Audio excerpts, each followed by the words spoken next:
दिवसाची सुरुवात येशूबरोबर. आपण बऱ्याच वेळेस असं म्हणतो की जीवन ही एक परीक्षा आहे, परंतु ती परीक्षा आपल्याला आपणच द्यावी लागते. कारण प्रत्येकाचा जो पेपर असतो हा वेगळा असतो जीवनाचा. त्याच्यामुळे दुसऱ्यांच्या ठिकाणी तो पेपर आपण सोडवू शकत नाही. परंतु आपल्या जीवनामध्ये जो येणारा अनुभव आहे हा खूप महत्त्वाचा असतो.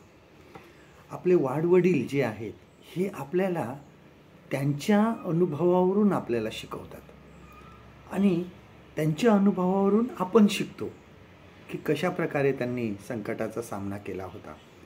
आपण बघतो की पुढे जाणाऱ्याला ठेच लागली तर मागचा जो असतो हा बरोबर सावध होतो की आता मी कसं पुढे जायचं आहे. पाऊल करिन्थकरास मंडळीला हेच सांगत आहे, हेच समजावून सांगित आहे. बघा, 2 करिन्थकरास पत्राच्या 1 अध्यायामध्ये 2 Corinthians chapter 1 ह्यामध्ये पाऊल त्यांना आलेल्या संकटाविषयी तो सांगत आहे.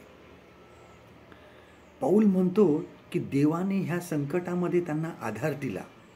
कधी कधी संकट अशी आली की त्यांना असं वाटलं की आता जगतो की मरतो, पण तरीही सुद्धा देवाने त्या संकटामध्ये त्यांना आधार दिला.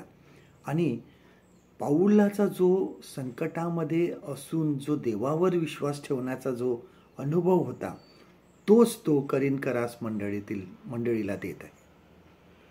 तो अनुभव तो त्यांना सांगत आहे आणि त्या अनुभवावरून त्यांनी शिकावं, देवावर विश्वास ठेवावा ही पाऊलाची इच्छा होती. आमच्या परीक्षा ज्या आहेत, आमची जी संकटं आहे ही आम्हाला बरंच काही शिकवून जातात. आज आमच्या जीवनामध्ये हा संकटाचा अंधार आहे का? देवाच्या वचनावर विश्वास ठेवा. त्या संकटाचा ज्यावेळेस आम्ही आणि ह्या परीक्षांचा आम्ही ज्यावेळेस सामना करतो तोच अनुभव इतरांना आम्ही देऊ शकतो.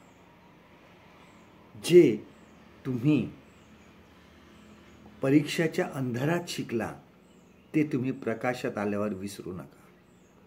आजचं देवाचं वचन आपल्यासाठी हे आहे, करिन्थकरास 2 पत्र ह्याचा 1 अध्याय 10 वचन.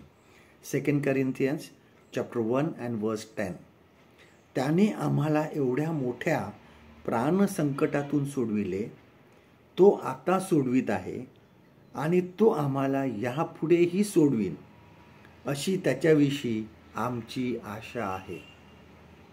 परमेश्वर करो आजचा दिवस तुमचा आशीर्वादित करो.